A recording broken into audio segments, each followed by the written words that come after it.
perdere l'equilibrio, l'insegnante finisce all'ospedale con una ferita al ginocchio. È successo in una scuola elementare, la CGIL servono più risorse per aiutare chi è in difficoltà. 20 razzie in casa in 3 mesi tra Veneto e Lombardia, 2 malviventi specializzati in furti in appartamento arrestati a Monza. Da Mogliano a Scorzè a Bassano avevano raccolto un bottino totale di 100.000 euro. In poco più di 2 mesi in Veneto sono state già raggiunte le 7.000 firme necessarie a portare in Consiglio regionale la proposta di legge sul suicidio assistito. È il primo caso in Italia. Bosco dello Sport in attesa del responso della Commissione europea. Il sindaco annuncia che si farà, mentre il PD replica non si utilizzano i soldi pubblici. Venezia non offre posti di lavoro attrattivi per i suoi laureati. In un'inchiesta dei giovani democratici tra gli studenti di Ca' Foscari risulta che quasi nessuno ha intenzione di fermarsi in città. Sono stati 13 equipaggi della polizia locale che hanno presidiato i punti caldi della navigazione a Venezia durante il fine settimana, 26 le violazioni commesse. Neonata a fretta di nascere, mamma partorisce in ambulanza a Mestre durante la corsa in ospedale, l'infermiera mi è nata tra le mani.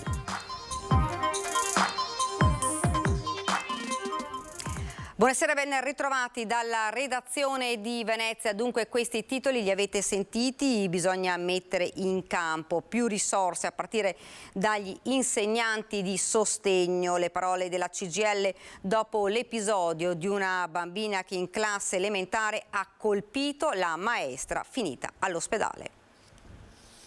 Non credo che si debba criminalizzare nessuno, l'importante è prendere atto che queste situazioni nelle scuole, nelle classi e lì dove un numero elevato di bambini e magari più di uno che presentano questi disagi vada preso in esame attraverso appunto l'aiuto anche e il supporto anche con qualche risorsa in più. Secondo la CGIL bisognerebbe partire da questo per evitare che si verifichino ancora episodi come quello avvenuto in una scuola elementare del Veneziano, in cui una bambina ha colpito la maestra facendole perdere l'equilibrio e provocandole una lesione al ginocchio che l'ha costretta a recarsi al pronto soccorso. Ora è a casa con una prognosi di alcuni giorni. Un episodio che si inserisce nel contesto già difficile di una classe dove da tempo i genitori si lamentano dei problemi comportamentali di quest'alunna, che avrebbe improvvisi scatti di ira e violenza verbale e fisica. Le maestre hanno addirittura dovuto far sparire le forbici per evitare pericoli. I genitori avevano chiesto alla dirigente scolastica un intervento, cosa che lei sostiene di aver fatto, mettendo in campo ogni risorsa a disposizione, stravolgendo gli orari delle classi per assegnare dove possibile un insegnante ad hoc alla bambina. Anche il comune aveva preso in carico la questione, proponendo all'affiancamento scolastico anche quello domiciliare, ma i genitori della bambina hanno rifiutato. L'episodio non fa che evidenziare una situazione di disagio da più punti di vista e che è andata peggiorando sicuramente dopo la pandemia. Abbiamo fatto ieri un incontro con l'USR riguardo gli organici e avremo moltissimi posti in deroga per quel che riguarda il sostegno e soprattutto abbiamo moltissimi insegnanti che non sono specializzati per affrontare problemi di così grande portata. Ritengo che rivedere il numero degli alunni per classe, ieri abbiamo discusso anche di questo, possa essere attraverso gli organici un aiuto in più. 20 razzie in casa in 3 mesi tra Veneto e Lombardia e qui 2 malviventi specializzati in furti in appartamento sono stati arrestati dalla polizia, un bottino totale di 100.000 euro per i banditi. A tradire uno dei 2 predoni è stato il DNA ricavato dalle tracce biologiche sul paraorecchie abbandonato assieme a un cappello dopo l'ultimo colpo, una rapina a Monza. Un elemento che ha consentito alla squadra mobile di arrestare 2 georgiani di 37 e 38 anni senza fissa dimora, pregiudicati proprio per furto, che in 3 mesi nel 2022 hanno messo a segno una ventina di razzie e colpi tra Veneto e Lombardia per un bottino di oltre 100.000 euro, soprattutto denaro, contante e gioielli. Erano specializzati in furti in appartamento, ma quando il 9 marzo, sorpresi da un inquilino a Monza, lo hanno aggredito per darsi alla fuga, si sono trasformati in veri e propri rapinatori. L'impressionante tour criminale inizia in Veneto, 4 province dal gennaio 2022. Si parte dalla Marca, a Mogliano 2 colpi il 9 gennaio e il 16 febbraio, spariscono soldi, monili, elettrodomestici e quadri. Poi si spostano a Scorzè nel Veneziano, 4 razzie in 5 giorni. Ancora nel veneziano, altri 4 furti a Milano, in un caso un colpo grosso da 50.000 euro. Nuovo obiettivo il Vicentino, a Tiene, a febbraio, 3 colpi da 12.000 euro e a Bassano del Grappa 3 razzie. L'ultima tappa a Padova, sempre a febbraio, un colpo. Poi a marzo ritroviamo i predoni in Lombardia, furti a Crema, Gallarate e Monza, con la rapina risultata fatale per la loro attività criminale. Banditi meticolosi, prima di agire, numerosi sopralluoghi, fotografie delle case e informazioni che si scambiavano attraverso delle chat in lingua georgiana. È stata anche l'analisi di questi messaggi, oltre al DNA di uno dei due, a consentire alla questura di Monza di individuarli e arrestarli. Denunciata anche una connazionale, complice del duo nella organizzazione dei furti. In poco più di 2 mesi in Veneto sono state già raggiunte le 7.000 firme necessarie a portare in Consiglio regionale la proposta di legge sul suicidio assistito, è il primo caso in Italia. Il Veneto è la prima regione d'Italia ad aver raggiunto la soglia di firme necessarie a portare in Consiglio regionale la proposta di legge regionale sul suicidio assistito. In poco più di 2 mesi, oltre 7.000 veneti hanno sottoscritto il testo elaborato dall'Associazione Luca Coscioni per regolamentare l'aiuto medico alla morte volontaria. Un risultato ottenuto in meno della metà del tempo a disposizione. Partita il 4 febbraio, la campagna infatti avrebbe avuto 6 mesi di tempo per portare a termine la raccolta firme. La proposta di legge regionale vuole conferire certezza organizzativa a quello che è già un diritto acquisito. In Italia è già possibile, a certe condizioni, ottenere l'aiuto medico alla morte volontaria. Quello che manca sono procedure certe a livello regionale e tempi e scadenze certe perché un malato non debba essere costretto ad aspettare magari anni una risposta del sistema sanitario. Secondo una sentenza del 2019 della Corte Costituzionale che attualmente ha valore di legge e regolamenta il tema del nostro Paese, le condizioni per accedere al suicidio medicalmente assistito sono essere affetti da una patologia irreversibile, subire sofferenze fisiche o psicologiche intollerabili, avere la piena capacità di prendere decisioni libere e consapevoli, essere tenuti in vita da trattamenti di sostegno vitale. Ti voglio anche sottolineare come questa richiesta e questa battaglia sia assolutamente trasversale, da destra a sinistra, laici, cattolici, ogni tipo di persone troviamo a firmare al banchetto. Abbiamo ricevuto, devo dire, un grande segnale di attenzione, di disponibilità dal presidente Zaia, in particolare sul caso di Stefano Geller, del nostro attivista iscritto all'Associazione Luca Coscioni. Alle 7.000 firme raccolte ai banchetti nelle piazze del Veneto bisognerà aggiungere le firme raccolte presso i comuni e presso gli studi legali. La raccolta comunque proseguirà nei prossimi giorni per raggiungere una quota di sicurezza stimata attorno alle 7.700 firme. Ed ora parliamo invece del bosco, dello sport. A costo di farlo io, mattone per mattone, si farà. Il sindaco Brugnaro andrà avanti con la realizzazione del progetto, anche se la Commissione europea bloccherà i fondi del PNRR. Noi abbiamo fatto tutto, sappiamo di aver ragione. Adesso aspettiamo, insomma, noi stiamo andando avanti per la nostra strada, siamo molto determinati. In attesa della decisione della Commissione europea che ha espresso dubbi sull'utilizzo dei fondi del PNRR per realizzare il bosco dello sport, il primo cittadino continua a dimostrarsi ottimista e anzi si dice sicuro che il progetto si realizzerà a costo di impegnarsi in prima persona. Si farà, o farmi un mattone a qualche cosa, o faccio mi, te vedi partire qua cariola, dove va? A fare stadio. Brugnaro è dunque certo, carte alla mano, che il bosco si farà e a Italia Nostra dice: Si tratterà di vedere che cosa questi commissari, imbeccati da personaggi locali veneziani, evidentemente orgogliosi anche di questo, c'è gente che sarebbe contenta che ce lo bocciassero, questa la dice lunga, e poi magari li troveremo in coda a vedere le partite allo stadio. Noi pensiamo, perché abbiamo dimostrato ampiamente, e lo faremo anche in giudizio, visto che siamo stati citati al TAR da Italia Nostra, che non so che cosa abbia veramente dentro nella testa, perché abbiamo tolto 600.000 metri cubi di cemento. Noi abbiamo impedito la cementificazione della città che i governi di centro-sinistra avevano fatto e che nessuno dice con onestà intellettuale. Sono 600.000 metri cubi in meno rispetto a quello che quell'area già prevede, previsto dal PAT. Cioè oggi quell'area là è già edificabile, decisa non da noi, ma da quelli che c'erano prima. Noi abbiamo smontato alberghi, centri commerciali, proprio una colata di cemento in quei luoghi. Questo è il dato di fatto e continueremo così e faremo invece che 40 ettari, 110 ettari di bosco. Non so di cosa parlano, ma noi rispondiamo coi fatti. Il Comune di Venezia deve impiegare i soldi pubblici per le necessità dei cittadini come la casa ed il lavoro, non per il Bosco dello Sport. Lo sostiene il capogruppo del Partito Democratico Giuseppe Sacca, che ricorda come altrove le nuove strutture sportive sono finanziate dalle società sportive che le usano. Sbagliare è umano, perseverare è diabolico. Questo progetto è sbagliato per 1000 motivi che abbiamo già sollevato. In primis il tema di utilizzare tutte risorse pubbliche, 300 milioni di euro di risorse pubbliche da varie fonti, compreso il PNR, per un progetto che non porterà sviluppo a questo paese. Sbagliare è umano, perseverare sarebbe diabolico, afferma il capogruppo del Partito Democratico veneziano Giuseppe Sacca, davanti all'idea di continuare a portare avanti il progetto di costruzione del Bosco dello Sport, unicamente con soldi pubblici, anche se dovesse arrivare la bocciatura dei finanziamenti europei.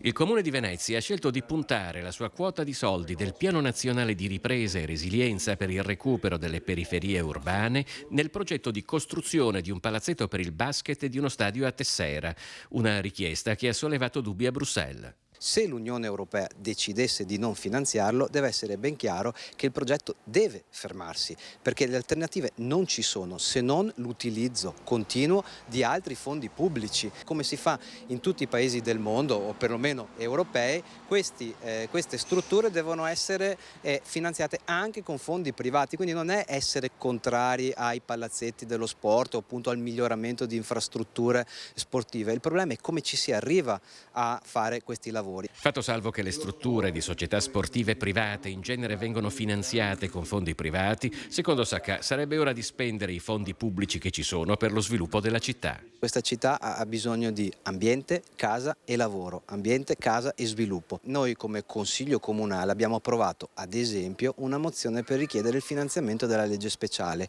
Ora è evidente che Roma darà una parte limitata di fondi per il mantenimento della città e ci sono veramente tante altre necessità per la città di Venezia, dalla residenza al commercio allo sviluppo economico. Nulla a che vedere quindi con il Bosco dello Sport. Venezia non offre posti di lavoro attrattivi per i suoi laureati. In un'inchiesta dei giovani democratici tra gli studenti di Ca' Foscari risulta che quasi nessuno ha intenzione di fermarsi in città. Quanti studenti universitari intendono fermarsi a vivere a Venezia una volta conseguita la laurea? Il segretario provinciale dei Giovani Democratici Massimo Iovine e la delegata alle politiche giovanili della Municipalità di Venezia Murano e Burano Sara Arco hanno scelto di chiederlo proprio ai diretti interessati. Armati di cellulare hanno intervistato alcuni studenti di Ca' Foscari in un sondaggio che non avrà valore scientifico, ma sicuramente indica una linea di tendenza che appare preponderante. Quasi nessuno ha intenzione di rimanere. Poi se noi non creiamo le condizioni affinché ci sia un futuro lavorativo per questi studenti, rischiamo di creare capitale umano per poi trasferirlo altrove in altre realtà vicine, altre province vicine, se non addirittura Lombardia, Emilia Romagna o se no anche l'estero. No, non mi fermerei a Venezia perché per quello che vorrei fare io mi piacerebbe più visitare e guardare altre città. Per quello che ho studiato io, quindi economia e finanza, Venezia non sarebbe la città giusta e credo non mi potrebbe appagare dal punto di vista lavorativo, quindi non mi fermerò qua. Di fronte allo spopolamento della città, a Venezia si è arrivati a proporre di aumentare gli abitanti contando anche gli studenti universitari, un caso unico in Italia. Ma tra le cause dello spopolamento di Venezia c'è un numero di posti letto turistici che sta per superare il numero degli abitanti e il turismo genera posti di lavoro che non interessano agli studenti. Venezia non è attrattiva per ciò che io studio ed è una frase pesantissima ad oggi. È evidente che deve essere la politica a spingere per un tessuto socio-economico diversificato e per un lavoro qualificato e qualificante. E ad oggi questa politica manca e non è una responsabilità da poco in una città che appunto ambisce ad essere universitaria. Ed ora ci fermiamo per qualche istante di pubblicità.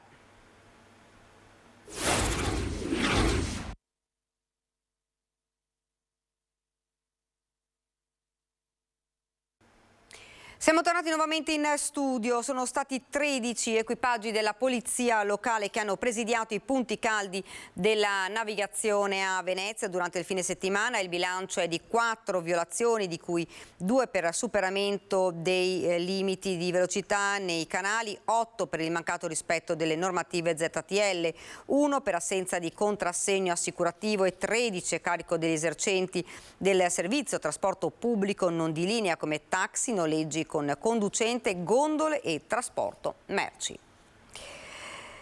Meriam è nata a bordo del 118 a metà tragitto tra casa e pronto soccorso di Mestre, sulla rotonda del supermercato Lando, dopo aver visto la testa della bambina ed aver fermato come prassi il mezzo per agevolare il parto ormai imminente. Alle 9 di questa mattina l'infermiera 25enne Gregorio Franceschini ha raccolto tra le sue braccia la neonata di 3 kg e 265 etti. Era il suo primo parto in ambulanza. La mamma 23enne, originaria del Bangladesh, sta bene. Inaugurato il nuovo canile di San Giuliano che il sindaco Brugnaro ha voluto dedicare all'ex assessore comunale Silvana Tosi, che per anni si è battuta per gli animali. Lei mi diceva sempre che quell'incarico era l'opportunità per aiutare gli ultimi, gli indifesi, i dimenticati e quindi anche gli animali. Lei è l'ex assessore comunale Silvana Tosi, mancata nel novembre 2021, il cui figlio Daniele ha voluto ricordare l'impegno che ha sempre messo nelle sue battaglie, compresa quella per gli animali. Ecco perché il sindaco ha voluto intitolare proprio a lei il nuovo canile comunale nel parco di San Giuliano a Mestre, inaugurato ufficialmente. È un canile completamente nuovo, è un canile che è all'avanguardia non solo a livello regionale ma anche a livello nazionale. È un canile che è dotato anche di energie rinnovabili, ci sono circa 14 kW di energia rinnovabile sulla copertura, quindi è un canile che funziona da sé. Questo è un canile dove prima vivevano più di qualche centinaio di animali, ora ne sono invece stabili 66. Realizzato in circa un anno al costo di 1.400.000 euro, nel canile ci si occupa degli animali sia da un punto di vista sanitario che fisico, in modo che possano essere adottati come è già successo a una cinquantina di loro, proprio come avrebbe voluto Silvana. A grande richiesta domani sera alle 21:15 Antena 3 vi proporrà la replica dell'adunata sezionale degli alpini trevigiani che domenica a Motta ha visto sfilare oltre 1000 penne nere ed ha incollato voi telespettatori davanti alla TV.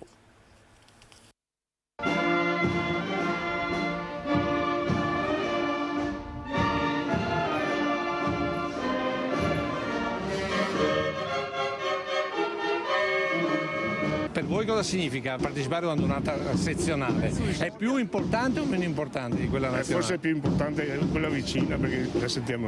Sì, sono bravi. Sono bravi? Siamo bravi. Le emozioni, le voci, la festa delle oltre 1000 penne nere trevigiane a Motta di Livenza. Siete stati tantissimi domenica davanti alla TV per seguire la diretta non stop di Antena 3 dalle 8:45 del mattino per l'adunata sezionale delle penne nere trevigiane.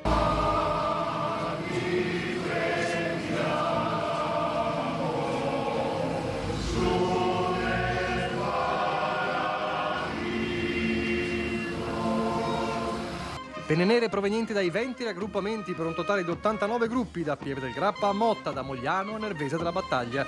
Un evento da rivedere per emozionarsi ancora e ricordare il valore della grande famiglia alpina. E allora, a grande richiesta, domani dalle 21:15 su Antena 3, l'appuntamento è con la replica della adunata trevigiana da Motta, per non perdersi nemmeno un momento della giornata di festa che ancora una volta ha scaldato il cuore di tutti.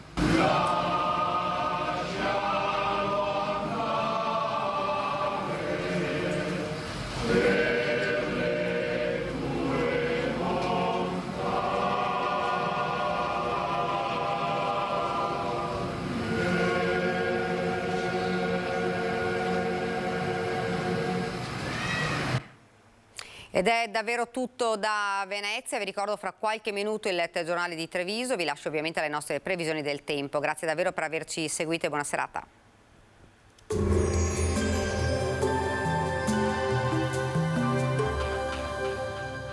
La tua bolletta continua a salire? Chiama lo 0422 320605, Exi, professionisti del risparmio energetico dal 2006. Bentrovati al meteo. In arrivo un altro carico di preziose piogge portate da una perturbazione che lambisce il nostro territorio. Vediamo il dettaglio di giovedì 20 aprile. Sul Veneto tempo diffusamente instabile con cielo molto nuvoloso e precipitazioni ovunque, localmente anche moderate. A carattere intermittente invece sulle zone orientali e costiere della nostra regione. Temperature nuovamente in calo, minime tra 8 e 11 gradi, massime tra i 10 e i 16 gradi. Ci spostiamo ora sul Friuli Venezia Giulia. Anche in questo caso cielo in prevalenza coperto, con piogge sparse, in genere abbondanti sulla zona montana, deboli o localmente moderate invece su pianura e costa. Temperature minime tra 8 e 11 gradi, massime oscillanti tra i 15 e i 17 gradi. Infine diamo uno sguardo alla situazione del Trentino Alto Adige. Cielo anche qui coperto, con precipitazioni diffuse, come vediamo, nevose oltre i 1500 metri di quota. Temperature minime intorno ai 7-8 gradi, massime sui 13-14 all'incirca. Dal meteo di Antenna 3 per ora è tutto, grazie per l'attenzione, arrivederci.